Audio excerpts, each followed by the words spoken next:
فرمایا لا تنکح الایم حتی تستأمر ولا تنکح البکر حتی تستأذن، کہ کوئی بھی بیوہ یا مطلقہ خاتون اس وقت تک اس کا نکاح نہیں کیا جا سکتا جب تک وہ اپنی رائے کا اظہار نہ کر دے، اور کسی دوشیزہ کا نکاح بھی اس وقت تک نہیں کیا جا سکتا جب تک اس سے اجازت نہ لی جائے۔ تو صحابہ کرام نے پوچھا کہ اگر وہ خاموش ہو جائے تو آپ نے فرمایا اس کی خاموشی اس کی اجازت ہے، لیکن بغیر اس سے پوچھے اس کا نکاح کر دینا غلط ہے۔ حضور صلی اللہ علیہ وسلم نے، بخاری کی یہ روایت ہے، خنسا بنت خزام تھی، ان کا نکاح ان کی مرضی کے خلاف جب ہوا، اس کے باپ نے کر دیا، تو آپ صلی اللہ علیہ وسلم نے اس کا یہ نکاح ختم کر دیا کہ یہ نکاح درست ہی نہیں اگر بچی یہاں پر راضی نہیں ہے۔ پھر اسی طرح آپ دیکھیں کہ طلاق یافتہ اور بیوہ خواتین کے لیے اس دور میں بھی نکاح کو بڑا معیوب خیال کیا جاتا تھا، اور آج کے دور میں بھی کوئی بیوہ نام تو لے شادی کر، کہ کسی طلاق یافتہ خاتون کو شادی کا پیغام بھیجنا تو درکنار، کہیں کوئی بات ہو تو اسے بھی بہت ہی برا سمجھا جاتا ہے۔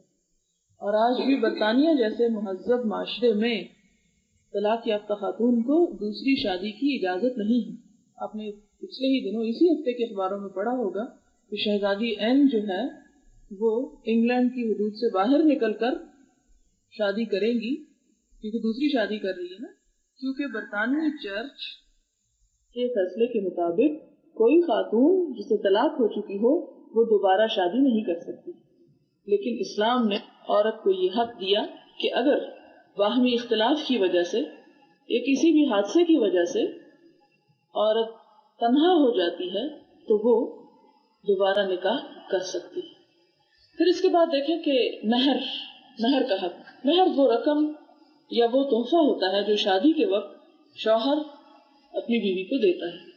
جاہلیت کے زمانے میں خواتین کا یہ حصہ ولی کی ملکیت ہو جاتا ہے۔ یہ مثال کے طور پر اگر کسی خاتون کو کوئی مہر ملا ہے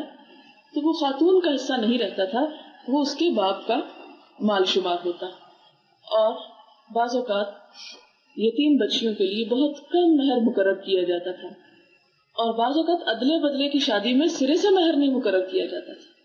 اور یہ ساری صورتیں آج بھی ہو رہی ہیں۔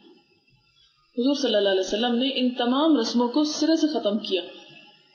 اور فرمایا کہ جو لڑکی کا مہر ہے وہ لڑکی کی ذاتی ملکیت ہے، اسے کوئی بھی دوسرا شخص استعمال نہیں کر سکتا، حتیٰ کہ اس کا شوہر بھی اس مال کو اس وقت تک استعمال نہیں کر سکتا جب تک وہ اجازت نہ دے۔ لیکن ہمارے ہاں معاشرے میں کیا ہو رہا ہے، مہر کی بڑی بڑی رقمیں مقرر کر دی جاتی ہیں، لیکن اس کے بعد جب ادائیگی کا وقت آتا ہے تو کوئی بھی عورت اس بات کا تقاضا نہیں کر سکتی، زبان سے لفظ نہیں نکال سکتی، کیونکہ اسے خدشہ ہوتا ہے کہ اگر میں اپنے مہر کا مطالبہ کروں تو کہیں ایسا نہ ہو کہ میری یہ ازدواجی زندگی جو ہے یہ خطرے میں پڑ جائے۔ پھر آپ دیکھیں کہ کم مہر، باقی جہیز بھی تیار ہو رہا ہے اور باقی بھی تمام چیزوں پر بے تحاشا خرچ ہو رہا ہے، لیکن مہر 32 روپے مقرر ہو رہا ہے، تو یہ سراسر غلط ہے۔ اسلام نے اس معاملے میں شوہر کی حیثیت کو مد نظر رکھا کہ اگر شوہر مالدار ہے تو وہ اپنی حیثیت کے مطابق مہر مقرر کرے گا، زیادہ کرے گا، اور اگر اس کے پاس کم مال ہے تو وہ تھوڑا مہر مقرر کرے گا، اور بالکل مہر نہ مقرر کرنے کو سخت ناپسند فرمایا۔ پھر آپ دیکھیں کہ ہمارے ہاں بھی وٹا سٹا جسے کہتے ہیں، وٹے سٹے کی شادی، شغار اسے عربی میں کہتے ہیں، اس میں یہ ہوتا ہے کہ ایک شخص اپنی بیٹی دوسرے کی بیٹی کو اپنے بیٹے کے لیے لے لیتا ہے اور نہ اپنی بیٹی کا مہر مقرر کرتا ہے اور نہ اس کی بیٹی۔ اب دونوں طرف مرد تو فائدہ اٹھا رہے ہیں، لیکن دونوں لڑکیاں پس گئی، ایک لڑکی کے ساتھ نہیں، دو لڑکیوں کے ساتھ زیادتی ہوگی۔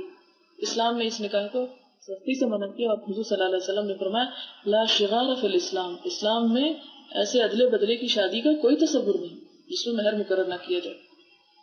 اب دیکھیں کہ ایک شخص حضور صلی اللہ علیہ وسلم کے پاس آتا ہے اور وہ شادی کرنا چاہتا ہے، لیکن اس کے پاس کچھ بھی نہیں۔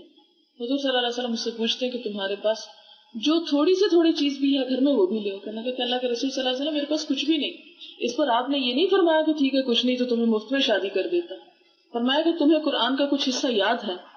تو اس نے کہا ہاں مجھے اتنی صورتیں یاد ہیں۔ کہا کہ کیا تم اس بات کا وعدہ کرتے ہو کہ تم شادی کے بعد یہ صورتیں اپنی بیوی کو سکھاؤ گے؟ تو تمہارا مہر یہی مقرر کر دیا جاتا ہے. اور عورت سے پوچھا کہ کیا تم اس بات کو پسند کرو گی کہ یہ شخص اگر تمہیں کچھ نہ دے اور صرف تمہیں تعلیم کچھ دے دے تو یہی تمہارا مہر ہوگا. یعنی یہ تصور نہیں ملتا کہ نہیں ہے تو کچھ بھی نہ ہو, کچھ ضرور ہو. میں نے آپ کو واقعہ سنایا تھا ام سلیم کا. ابو طلحہ جو تھے وہ جاہلیت میں حضور صلی اللہ علیہ وسلم کے آنے سے پہلے, یہ اسلام لانے سے پہلے ام سلیم سے شادی کرنا چاہتے تھے. لیکن ہوا ایسا کہ جب اسلام کی دعوت پھیلی تو ام سلیم مسلمان ہو گئی. اب ابو طلحہ نے ام سلیم کو پیغام بھیجا کہ میں تو تم سے شادی کرنا چاہتا تھا اور شادی کرنا چاہتا ہوں اب بھی. تو وہ کہنے لگی کہ ابو طلحہ تم جیسے اچھے انسان کو ٹھکرایا نہیں جا سکتا, لیکن میں اب مسلمان ہو چکی. اگر تم مجھ سے شادی کرنا چاہتے ہو تو تمہارا اسلام میرا مہر ہوگا.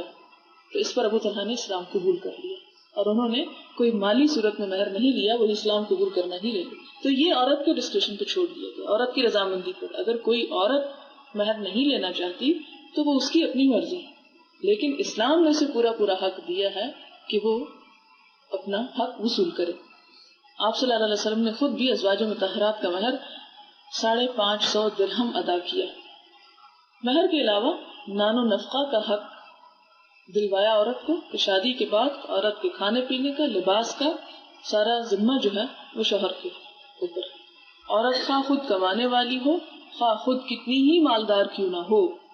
جتنی بھی اس کی پراپرٹی ہے, جتنا بھی اس کے پاس مال ہے, وہ عورت کا ذاتی مال ہے. شوہر کو اس میں سے ایک پائی لینے کی بھی اجازت نہیں ہے جب تک عورت اجازت نہ دے, جب تک عورت خوش دلی کے ساتھ نہ دے. اس کے برعکس شوہر کے مال میں سے